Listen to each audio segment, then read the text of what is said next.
This uneven development, I think it's at the heart of what makes them so vulnerable to misunderstanding. It's one of the biggest reasons that we as parents, but also others in our kids' lives, have this reaction that is very normal when we don't know any different of like, you're telling me that you can do this over here, but this simple thing, like you're not able to do it. I don't know if I buy it. We expect it to all match up. And we expect it to be the same across all of these different cognitive skill domains. And that's just not how it works.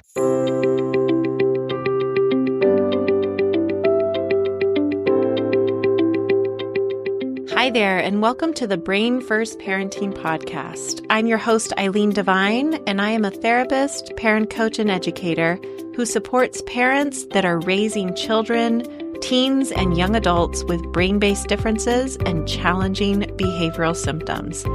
If you are a parent or caregiver of a child who has intense, confusing, relentless, or sometimes even scary behaviors, you are in the right place, and I am so glad you're here. Let's get started.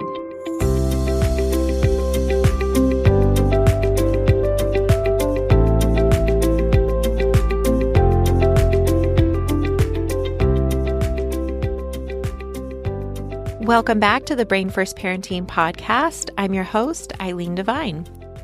As the parent of a child who has a neurobehavioral condition, which I assume most of you listening in, that's the role that you're in, you already know what I'm about to say. And that is that parenting kids of all ages with brain-based differences and challenging behavioral symptoms is, I don't know, shall we say a unique experience? A unique experience in a multitude of ways. How does that sound?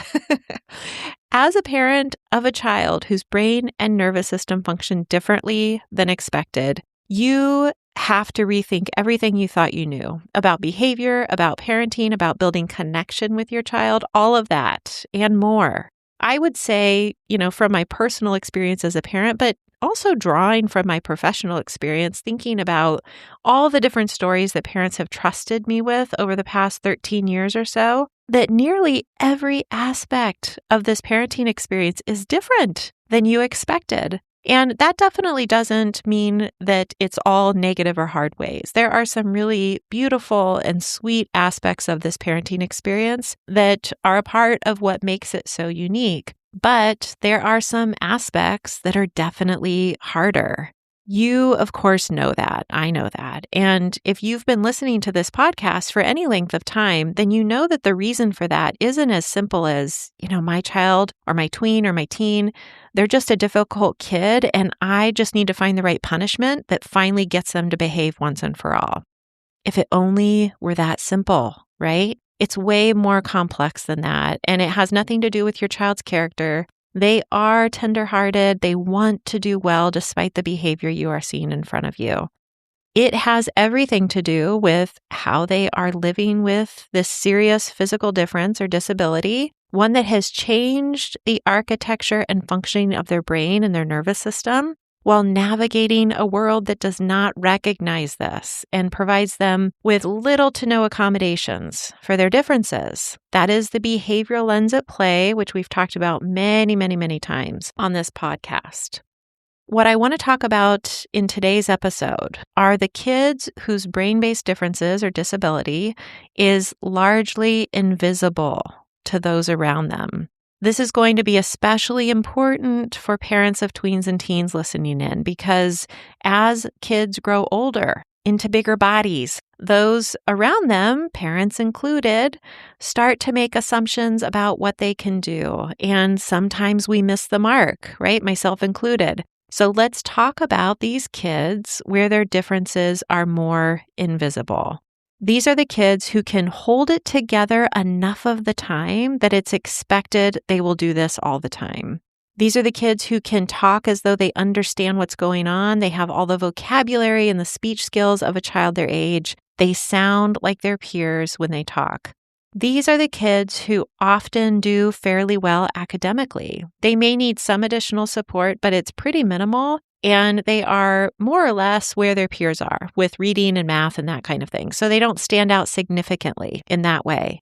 And these kids often have areas where they really shine, maybe even surpassing their peers in these areas. It could be athletic abilities or their mechanical inclinations or their creative and artistic abilities, something that makes them stand out from their peers in really positive ways, giving those around them the impression that they are capable in all areas of their life.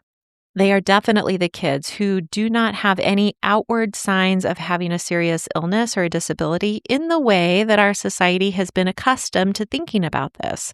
But they do struggle significantly with basic cognitive skills that go completely unrecognized. So why are we talking about these kids today? Those whose differences are more invisible to those around them. I wanted to focus a little more closely in on these kids in particular because these are the kids who I have come to believe are at highest risk for being misunderstood and evaluated through a behavioral lens.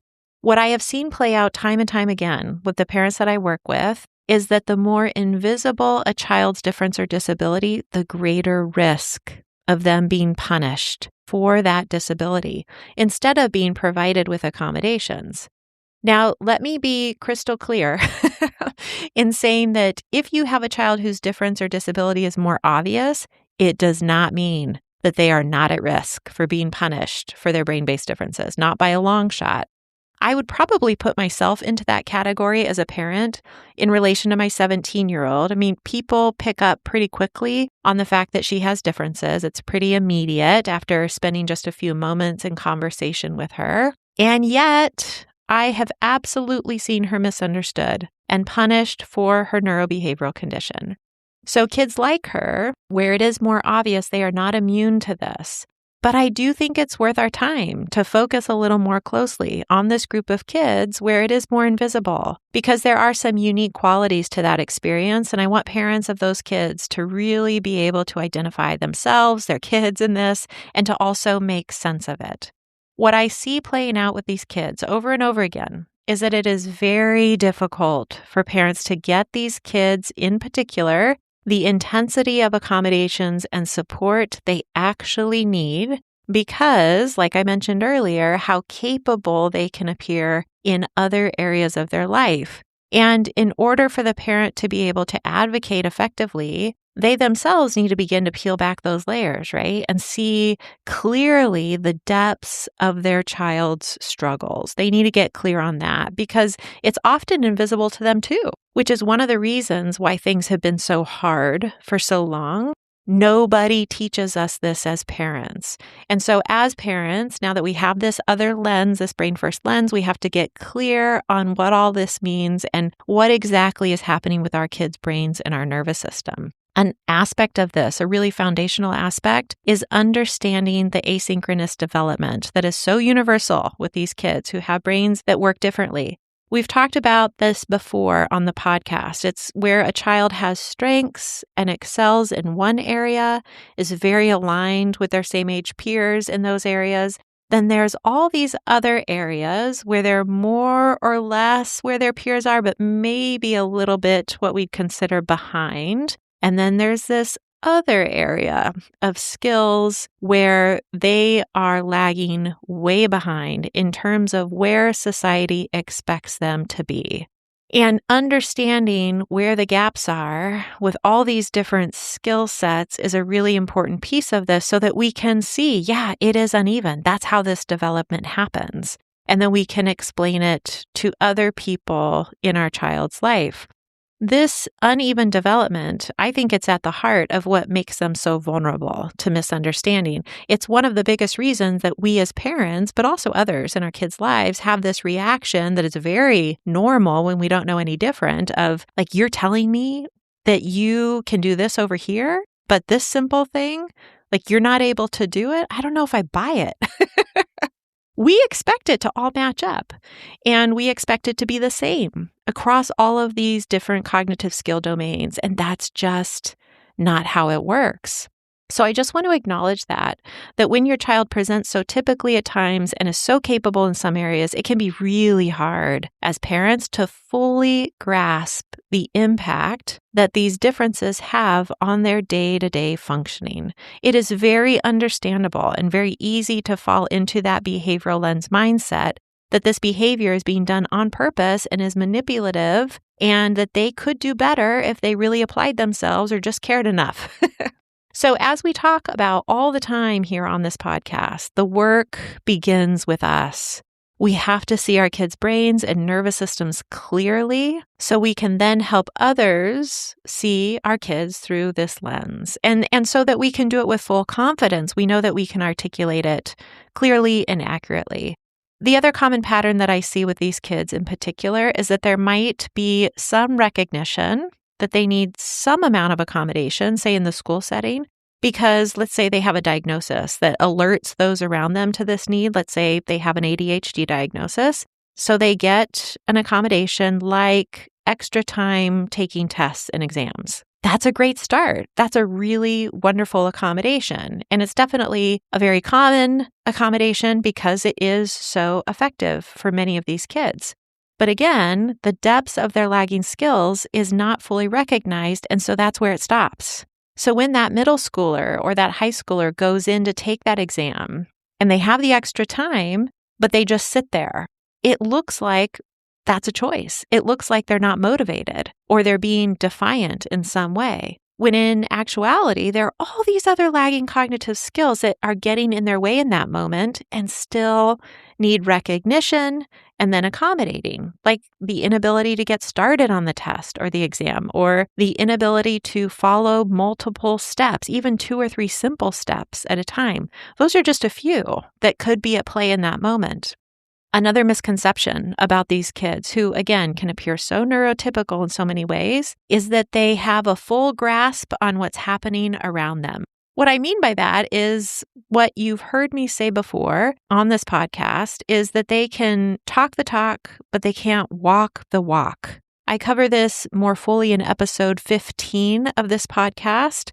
So if you have not listened to that episode, I would encourage you to do that after you're done listening here. This is when they can sound like their peers, their speech and their language is right where you expect it to be for their chronological age. So they can talk a good talk and they sound as though they know what's happening around them. But the way they understand the back and forth conversation, the way that they understand the unspoken context of a situation is what you'd expect from a child who is much, much younger in age. This can make them really vulnerable to misunderstanding and a punishment when those around them don't fully understand what's actually happening here. They're not trying to manipulate the situation by saying one thing and then going and doing another. They truly don't get what's going on. They're not connecting the dots. They aren't able to retain what was said to them and make sense of it. They don't understand the nuance of the situation. The last common area where I see these kids highly vulnerable to misunderstanding and punishment is in their lagging relational cognitive skills. I have a whole podcast episode on relational cognitive skills. It's episode 40 of this podcast, so I really want you to go listen to that if you haven't already, because it's a biggie. It's a biggie when it comes to understanding all of our kids, but especially these kids who are expected to be in line with their peers in so many areas, including their ability to be in relationship with others and have positive social interactions with those around them. These kids, again, whose neurobehavioral differences are really invisible to those around them, they get labeled as the kids who are selfish or just too much or self-sabotaging when it comes to friendships. All of those behavioral lens interpretations that are so easy for all of us to default to when we have no other way of explaining the behavior. We have no other way of thinking about that situation and the behavior that we're seeing. There's an important aspect of the parenting experience that all of this points to that I want to be sure to touch on before we end. How when you are the parent of a child who appears so neurotypical in so many ways, how easy it is to doubt yourself when it comes to advocating for them, even after you learn about their brain and are starting to see the true depths of their struggles. It is totally normal to second guess yourself and to hesitate when advocating for the level of accommodations that you now see your child truly needs and deserves, right? That is the influence of that behavioral lens that we are so accustomed to. So if you're listening and you're thinking, yeah, that's definitely me, I just want to remind you that the brain and the nervous system, they're two very important parts of our physical makeup as humans. And we, of course, have a ton of science that tells us that, and science that also tells us that the brain and the nervous system are directly connected to our behaviors.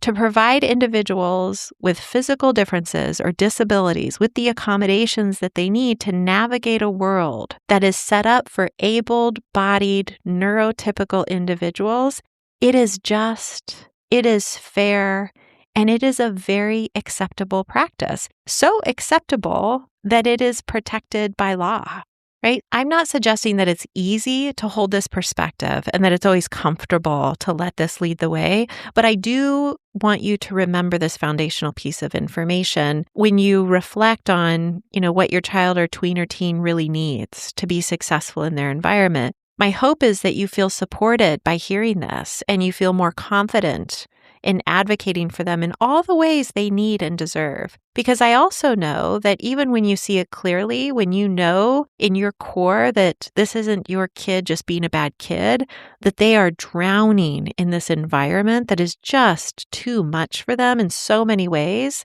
I know that you just want an ally, right? You want someone who believes you and who sees them as you do. And I know that that is not always available to you, especially as the parent of a child where it is more invisible. That is so, so hard. And that the feelings of isolation that can bring, that is real and that is tough. So for all those reasons, please know that you're definitely not alone in navigating any of this. There's all of us listening in, and we are all in this together. Alrighty, thanks for listening in today. I never take it for granted that you make the choice to spend a few minutes of your day listening in and spending this time with me. I'm so grateful. Until next time, take care. Hey, if you found today's episode helpful in any way, I'd like to ask a quick favor of you. And that is that you take just a moment to share this episode on Instagram or Facebook, the two places where I hang out most. By doing this, you will help me reach more parents who are really needing reassurance that they are not alone and that there is information out there that can help their family heal.